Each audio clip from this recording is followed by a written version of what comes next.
Hi hello అండి, అందరికీ నమస్కారం అండి. ఫ్రెండ్స్, మనకి ఇప్పుడిప్పుడే ఏపీకి సంబంధించిన వెదర్ రిపోర్ట్ అయితే రావడం జరిగిందండి. అయితే కొన్ని జిల్లాల్లో భారీ నుంచి అతి భారీ వర్షాలు ఉంటాయని చెప్తున్నారు. అయితే ఏ జిల్లాలకి భారీ వర్షాలు ఉంటాయి, ఎన్ని రోజులు ఈ వర్షాలు ఉంటాయి అనే దానికి సంబంధించిన పూర్తి వివరాలు అయితే మన వీడియోలో తెలుసుకుందామండి.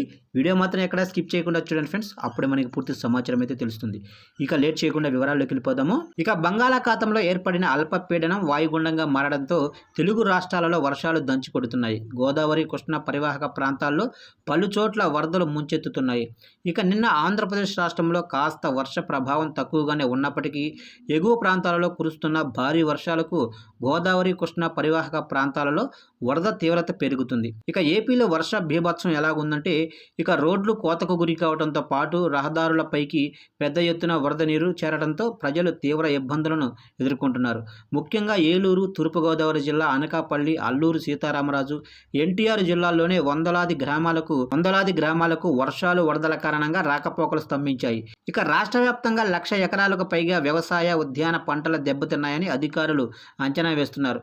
ఇక ఇదిలా ఉంటే నేడు బంగాళాఖాతంలో ఏర్పడిన వాయుగుండం కారణంగా నేడు మన్యం, అల్లూరు సీతారామరాజు, కోనసీమ, కాకినాడ, తూర్పుగోదావరి, పశ్చిమ గోదావరి, ఏలూరు, ఎన్టీఆర్, కృష్ణా, గుంటూరు, బాపట్ల, పల్నాడు, ప్రకాశం, కర్నూలు, నంద్యాల జిల్లాల్లో అక్కడక్కడ ఒక మోస్తరు వర్షాలు కురిసే అవకాశం ఉందని విపత్తు నిర్వహణ సంస్థ మేనేజింగ్ డైరెక్టర్ రోణంకి కుర్మానాథ్ తెలిపారు. ఈ జిల్లాలకు రెడ్ అలర్ట్ జారీ చేశారు. సీఎం ఆదేశాల మేరకు రాష్ట్రంలో భారీ వర్షాలు, వరద ప్రభావిత జిల్లాలకు రెస్క్యూ మరియు రిలీఫ్ ఆపరేషన్లు జరుగుతున్నాయని, దీనికోసం 21.50 కోట్ల నిధులు మంజూరు చేసినట్లు ఆయన పేర్కొన్నారు. ఇక వర్షాలపై హోంమంత్రి అనిత ఫోకస్ అయితే పెట్టారు.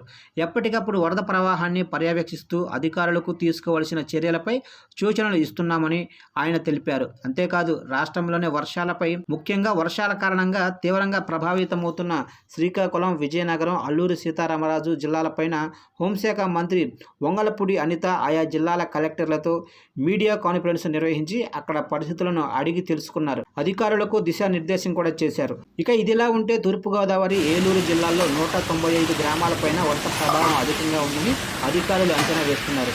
ఇప్పటి వరకు వర్షాల కారణంగా అనేక చోట్ల ఆస్తి నష్టం జరగడంతో పాటు అధికారికంగా ఒకరు మరణించినట్లు ప్రకటించారు. ఇదిలా ఉంటే నిన్న సాయంత్రానికి ధవళేశ్వరం వద్ద 4.9 లక్షల క్యూసెక్కుల నీటిని దిగువకు విడుదల చేస్తున్నారు. ఇక నేడు మొదటి ప్రమాద హెచ్చరిక కూడా జారీ చేసే అవకాశం ఉన్నట్లు అధికారులు వెల్లడించారు.